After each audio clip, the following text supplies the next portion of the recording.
Missouri School of Journalism, welcome to Global Journalist. I'm David Reed.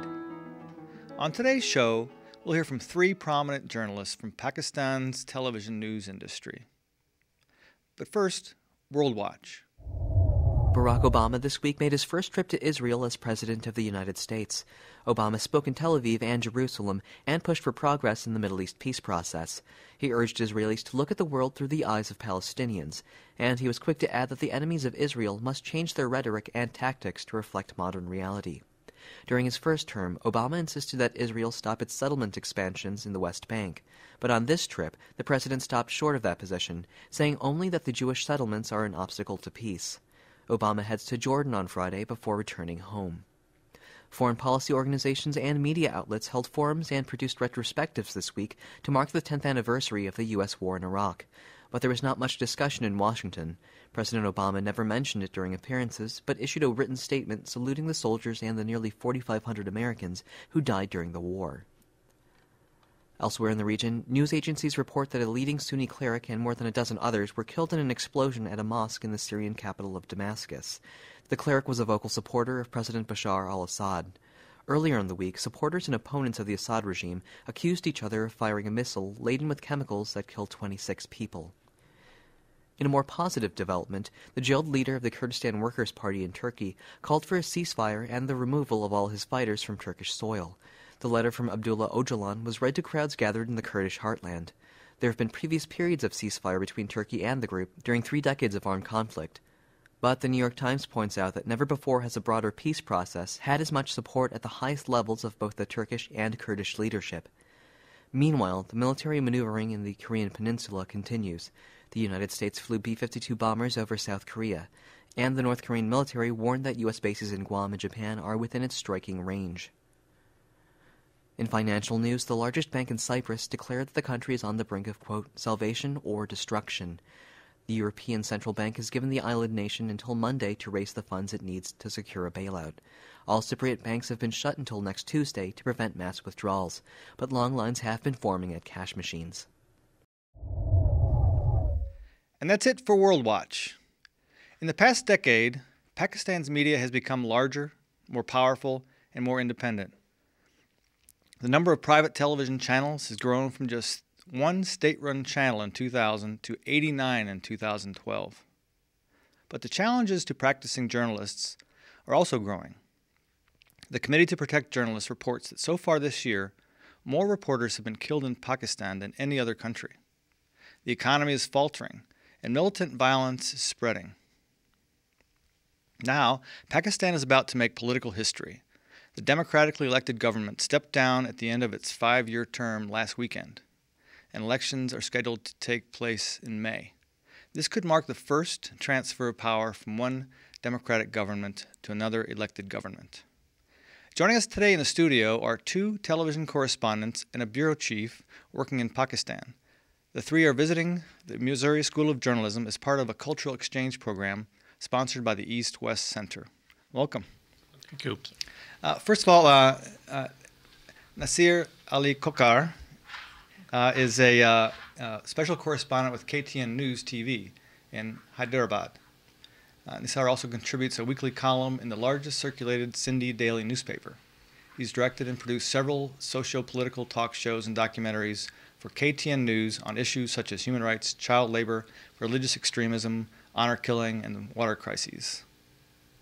We also have Sana Saif Tirmazi. Sorry for the butchered pronunciation. Sana is a reporter with Dawn News TV in Lahore. She's been working with Dawn News Television as education and health reporter for the past 4 years. We also have Sahid Rind. He's the bureau chief for ARY News in Quetta in Balochistan. Yes, thank you. Welcome to the show. And first, I guess I want to start off getting your impressions now that you visited some of the media markets here in the United States and are studying the media here. How you would maybe compare and contrast the practice in Pakistan with what you're seeing here in the United States? Now, thank you very much for inviting us on the show, of course. David. In Pakistan, we are growing step by step. Our media is growing day by day now, thanks to the this kind of communication in global journalism, and it's a electronic media, which is booming business also, and a lot of journalists, a lot of young and potential journalists, educated class from the professional colleges and the universities of Pakistan, they are going to join this kind of profession. First ever example in the Pakistan.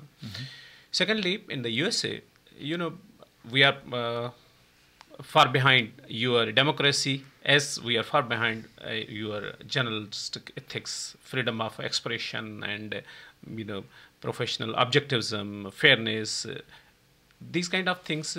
Though we are far behind, but we are learning fast.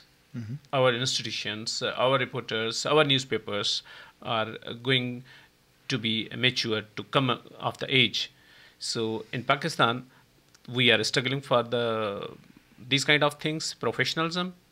And USA, it's already going different heights, along with different kind of controversies attached with it, with gray areas, major gray areas in the US media we have found also, and gray areas in Pakistan also.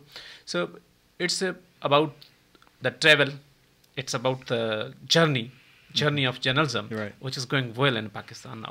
I'm glad to hear that. Sanaha, what do you think? Well, I would like to say, as Nisar said, definitely we are not that technologically sound or developed. But I think from the perspective of what kind of stories are being covered, I think that's more or less the same. Because there's a phrase in journalism that I'm sure you're aware of: what bleeds sells. So right. That's what's happening, not just in Pakistan or USA, but all over the world. We're covering stories that are more focused upon the militancy, the terrorism, and basically the rest of that is going on around the world. We're not focusing on the positive stories, the good stories, and I think there's a lot more that can be done on both sides. Okay. So I think journalists can focus on that. Okay, Shahid, what do you think about what you've seen so far, and how it compares with the practice of journalism in your country? If I compare a journalism and on a print media side, in USA, there are lots of newspapers which are prestigious for all over the world. In Pakistan, we have a Dawn, a newspaper. We have The News, Daily Times, and other newspapers and magazines. But if I talk about electronic media, which I am part of electronic media, we are in a learning process. And we born 10 years ago. If we compare the performance with US media, I think they have age of 30 years or more than 30 years, maybe. Right. So right now we are in a learning process, or with the resources which we are working. I think these are not comparable with US media outlets' resources. But we are doing our best. As my colleague Sana said, because of the situation which we are facing in our country, terrorism, religious extremism, and other things, because of that we are not able to do a positive stories, protective stories, which create a better image of Pakistan, better image of my province, Balochistan. If I talk about my province, it's a totally traditional province. There is lots of things about tribalism, about the coast we have, coastline, we have a fishing industry, we have many things. We have natural resources, we have tribal style of weddings, many positive things which if I count, maybe my counting will be finished, but story one-liners I have more than counting. But because of the situation, we are not able to to give time to these stories as they want. Well, I don't think it's so much different from what you probably are watching on television in the United States. You must think it's a very violent country, just based on television news here. But seriously, though, in Balochistan, you are having problems there with reporters being killed. Why is it so dangerous for reporters to work in Pakistan? In Pakistan, especially in Balochistan, the reason is the big issue is intolerance. Those groups who are fighting there, There are two kind of movements going on in Balochistan. One is nationalistic movement, and other is religious extremism, religious extremism. Because of this, journalist is in a position, he's on the line of fire, or he's a soft target. I think because of intolerance of these outfits who are working in Balochistan, those who are nationalist or those who are Taliban, they are not giving a space to journalists to work with on journalistic grounds. We are facing lots of dictation. We are facing lots of threats.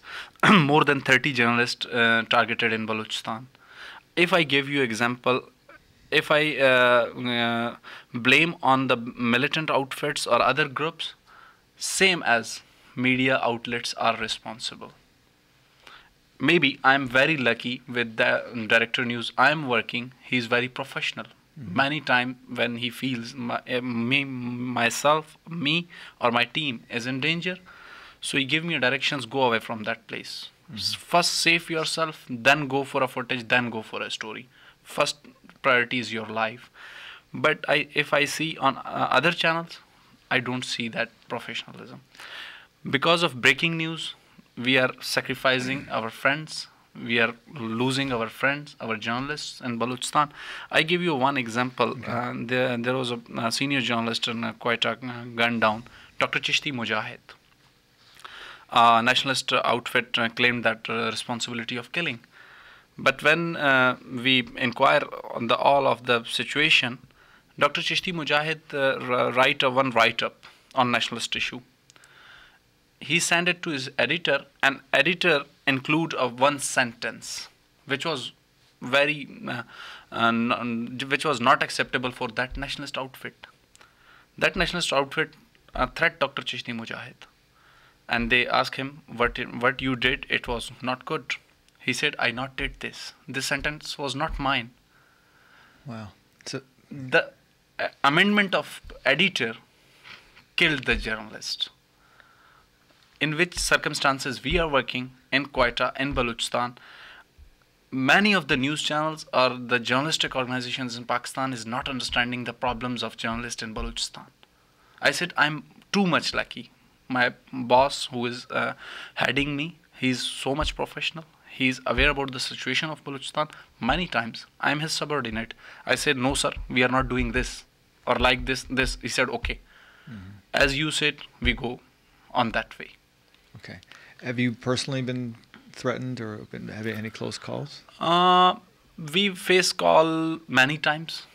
Sometimes they threaten in very polite style. Sometimes very harsh. This is nothing new. I said intolerance is the biggest issue, not just from militant outfits. The situation which we are facing in Balochistan, now political parties becomes like militant outfits for us. They are dictating newspapers to do this. Our story will be published on this page, on this location. Right. Journalists have no right to work with journalistic ethics. And Sana, would you say with these elections coming up, are you fearing that it could get more violent against journalists? Well, I come from a province in Pakistan which has been relatively, thank to God, safe from the kind of militant threat that is there in Pakistan. And where is your region? Punjab. Okay. Punjab. But Sindh, not exactly interior Sindh, but Karachi, Balochistan, and KPK, they are really, at the front of this war on terror. And they have had the maximum amount of damage that has been done to Pakistan in all these years. And I think, yes, there is a great fear of these elections being extremely violent, and there are fears of bloodshed, especially in Karachi, Quetta, and Peshawar. But the hope is that, sense prevails and the process gets completed and a new democratic government is elected, especially after one government completed its tenure and a new government is allowed to come into power. Okay. And Nisar, could you add to this discussion on the violence against journalists in your country? You know, we are in a young age of the media, and our society.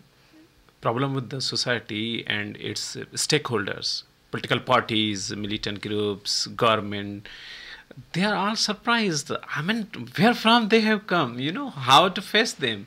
So violently, sometimes it's happening around Pakistan that if you are doing your job and you have comments, you can make it freely over here. But in Pakistan, it's regarded that comments of the TV anchor are the words of the newspaper columnist. There is a line between yes or no. It's a favor or against. Is he in our favor or is he against us? It's very personal. Which is very personal. Recently, we have, you know, it's a big challenge for media in Pakistan because there is nobody to protect them.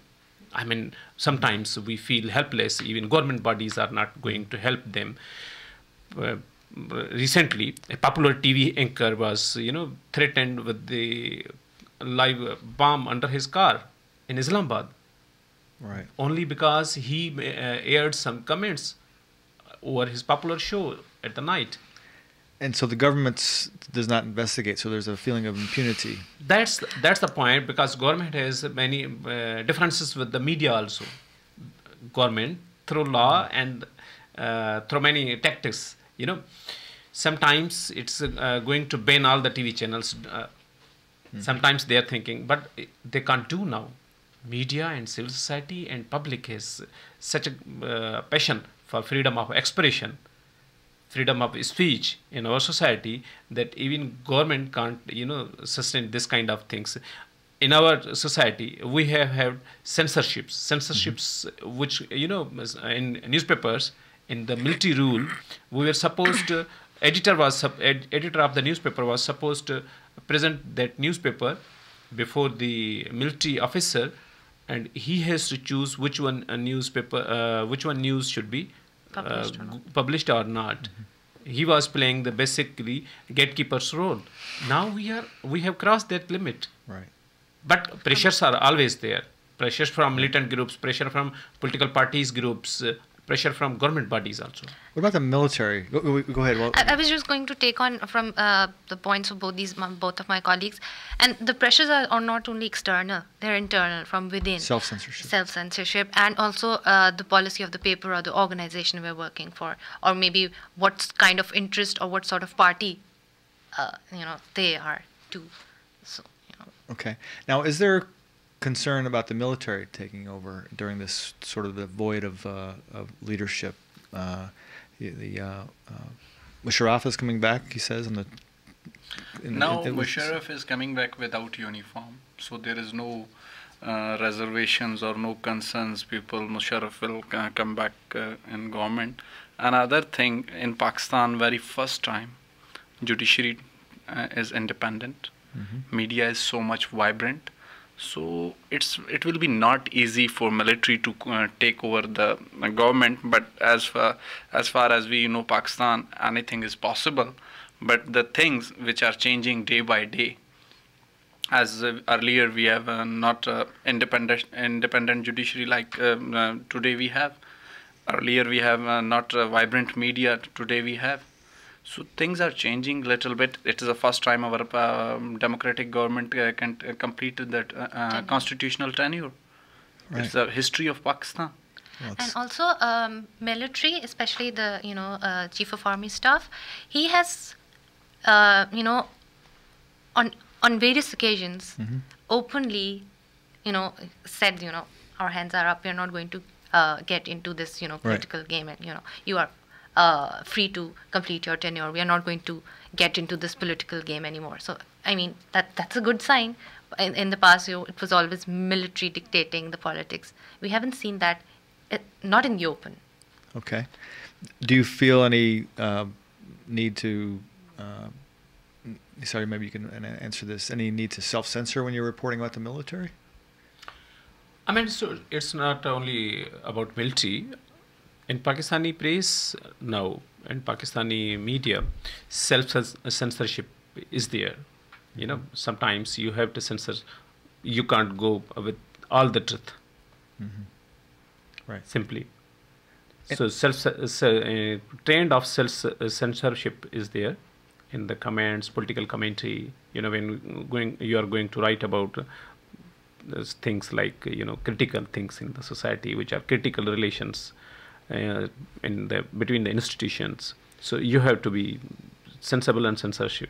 Okay, let's talk just a little bit about the U.S. role in Afghanistan and the use of drones in Pakistan to fight militants and alleged terrorists. How has when you're reporting on this issue, how big a deal is the U.S. pullout as far as how it will affect Pakistan?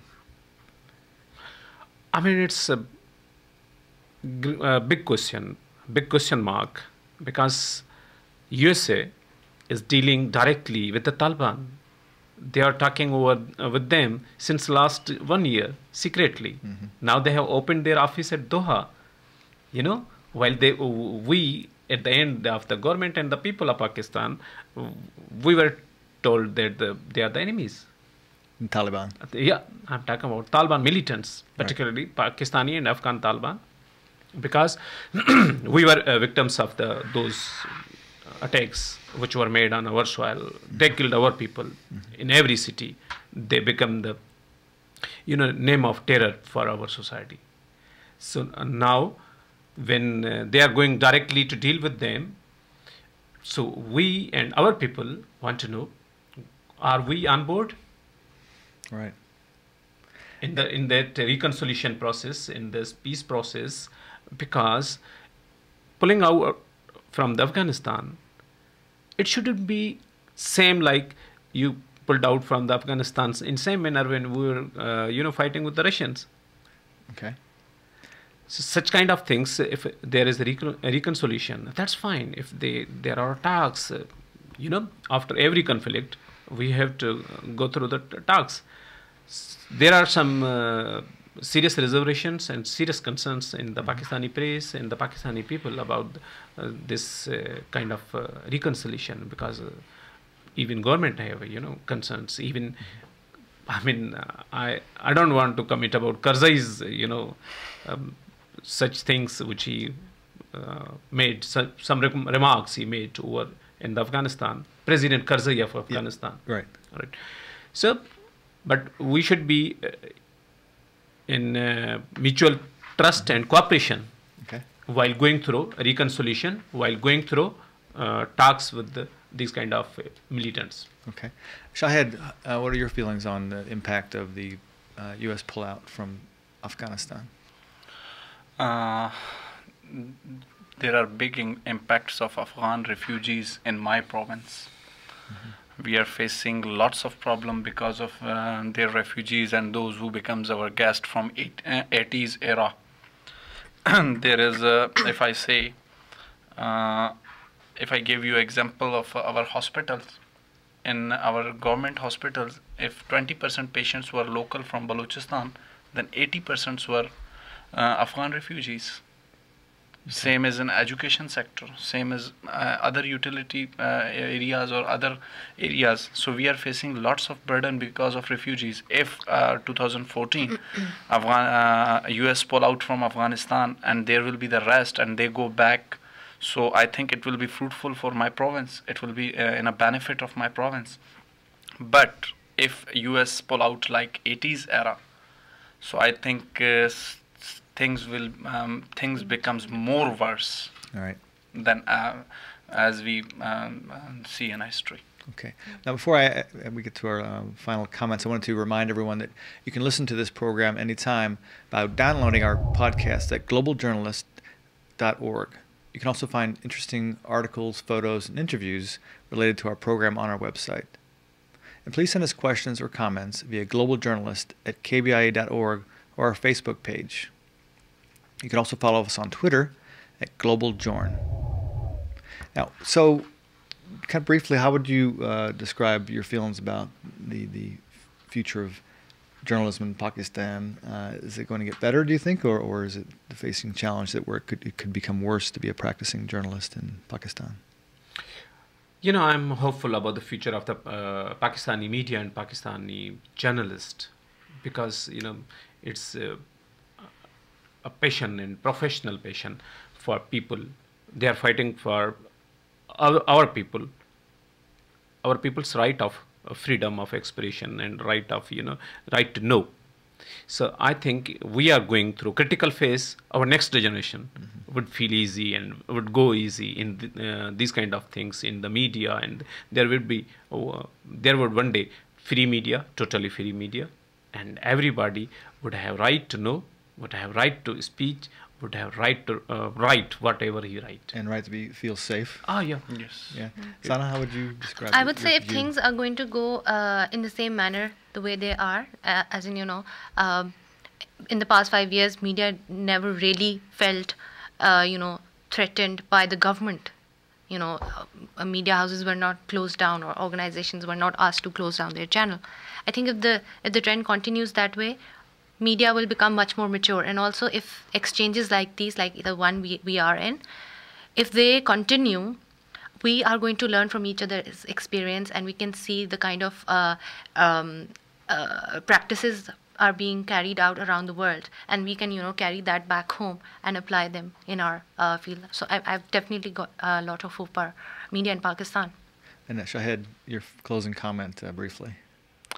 I wish, as Nisar said, 10 years ago there was no perception of vibrant or independent media in Pakistan. But today, as I am a common person or as a journalist, I gave an open or independent comment against my government and chief minister and governor, who were tribal chiefs in my province. So I wish and I hope after 10 years, maybe our next generation or those who comes as youngsters, they get more independence, which I am enjoying. Okay.